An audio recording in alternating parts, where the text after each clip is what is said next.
కొందరు మాటకారితనంతో చలామణి అయ్యేవారున్నారు. వారు ఏవేవో చెబుతారు గాని ఒక్కటీ చెయ్యరు.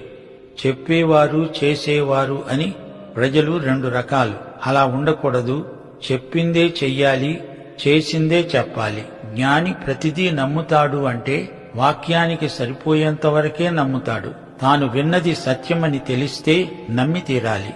అపహాసకుడు మోసగించబోయి తానే మోసపోతాడు. జ్ఞానవాక్కులను వినిపించుకోడు, తప్పుకొని తిరుగుతాడు. అతని తిండే మూఢత్వం, జీవమును కోల్పోతాడు. ఎవరైనా తప్పుదిద్దితే కఠినుడైపోతాడు. అతని మూర్ఘత్వమే అతనికి అతిశయం. పనిచెయ్యడు, గర్విష్టి, సోమరి. జ్ఞానివలె నటిస్తాడు, దేవుని మీద నిందలు వేస్తాడు, నిష్ఠురాలు పలుకుతాడు. తన తప్పు ఇతరుల మీదికి నెట్టివేయాలని చూస్తాడు. అహంభావుకుడు, పొగరుబోతు, వదరుబోతు. ప్రజలు అతన్ని చీకొడతారు.